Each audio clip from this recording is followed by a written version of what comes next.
வேல் முருகனுக்கு, வீரவேல் முருகனுக்கு, சக்திவேல் முருகனுக்கு அரோகராம். சரவண பவா என்று உன்னை ஒருவனும் நினைந்தால் சஞ்சலம் நீங்கிடுவோம். சரவண பவா என்னும் உன்னை ஒரு முறை நினைந்தால் சஞ்சலம் நீங்கிடுமோ முருகா.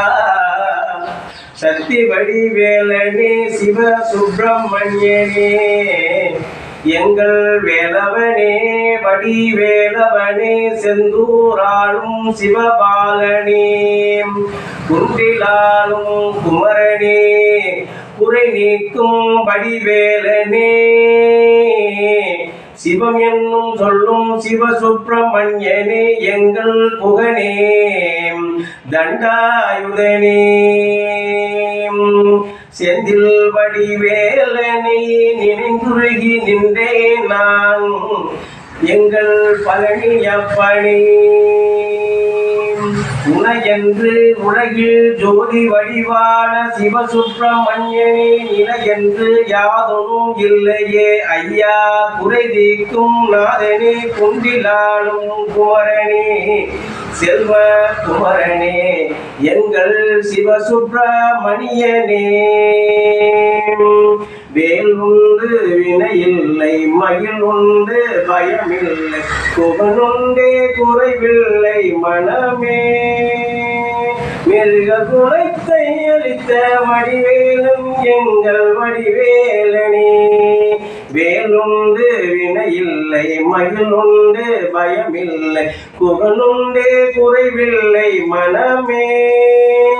கருணையே தெய்வமான கந்த சுவாமி தெய்வமே, உன் கடலடியை காண நானும் வருவேனோ. வேல் உண்டு வினையில்லை, மயில் உண்டு பயமில்லை, புகனுண்டே குறைவில்லை மனமே. மனமே கருணையே வடிவமான கந்த சுவாமி தெய்வமே. ஆகும் காலத்துக்கு அறநெறி போல் சேரும், போகும் காலம் வரம்போடு காட்டானை சாப்பிட்ட கனி போல் இருக்கும். அப்படி என்றால் ஆகும் காலத்துக்கு அறநெறி போல் சேரும், போகும் காலம் வரும்பொழுது காட்டானை சாப்பிட்ட கனி, பின்பு யானை போடு நண்டவென்றால் வேறு வழியே தென்னைக்கு வேறு வழியே தண்டு வழியே கொடி வழியே போய் சேருமாம். அதே போல் நல்ல நேரத்துக்கு நல்ல காலத்துக்கு தென்னங்காய் காய்ப்பது போல் நல்லா காய்ச்சி தொங்குமா, நல்லா செல்வங்கள் வந்து சேரும். பூங்காலம் வரும்போது காட்டானை சாப்பிட்ட கனி என்றால் அந்த கனியை வந்து முழுசா யானை சாப்பிட்டுச்சுன்னா அதை உடச்சி பார்த்தோம்னா யானை போட்டு ஜானியில் ஒன்றுமே இருக்காது, குச்சி குச்சியாக தான் இருக்கும். அதுதான் நல்ல காலம் வரும்போது அதுதான் சொல்கிற நாளிகர்கள் அப்பர் சுந்தரர் திருஞான சம்பந்தர் மாணிக்கவாசர். ஆகும் காலத்துக்கு அறநெறி போல் சேரும், பூகங்காலம் வரும்பொழுது பின்பு யானை போடும் லண்டம் என்று சொல்றார். கையுடன் புடைசேவல் என்றும் ஒருவருக்கு தெய்வம் மனிதத்தை துணை செய்யுமா.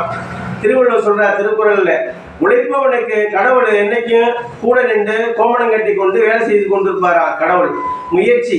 அந்த இதுதான் சொல்றது, கையுடன் புடைசேவல் என்றும் ஒருவருக்கு தெய்வம் மனிதத்தை துணை செய்யும் என்று சொல்வார்.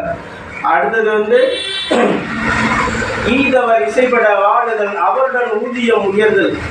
ஒரு மனிதன் எவ்வளவு கொடுக்கின்றானோ அவனது அவனுடைய வாழ்க்கை இசைவாக வாழப்படும். தொட்டனை தோன்றும் மனக்கேணி மாந்தற்கு கட்டளை தூவும் அறிவென்று கல்விக்கு சொல்வது. கல்வி வந்து நீரால் நெருப்பால் அழியாத சொல்லும், இதுவும் திருக்குறள் உள்ளதான்.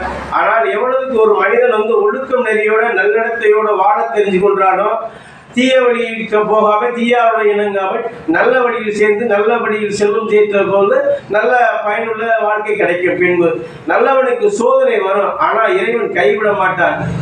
நீரூறும் கிணத்தை தூக்காதே, பாதையில் நீரூறும் கிணத்தை தூக்காதே, தன்னையும் தான் புகழாதே, தன்னைத்தான் புகழாதே, அன்னம்பாளிப்பதை தடுக்காதே, கோயில் கதவை பூட்டாதே, நல்லோர் சொல்லை நல்லோர் மனதை நடுங்க வைக்காதே, நான் என்னும் அகந்தை கூறாதே, நெல்லிலும் பதறாவாய். அடுத்தது வந்து பச்சையை கூண்டில் அடைக்காதே, கன்றுக்கு பால் விடால் கட்டி வைக்காதே, வரப்பை வெட்டாதே, வாக்காலை தூக்காதே, ஏரி பெருக்கம் செய், நல்ல ஈதலான வழிகளை காட்டு, உனது வாழ்வை நல்ல சிறப்பாக அமையப்படும். இது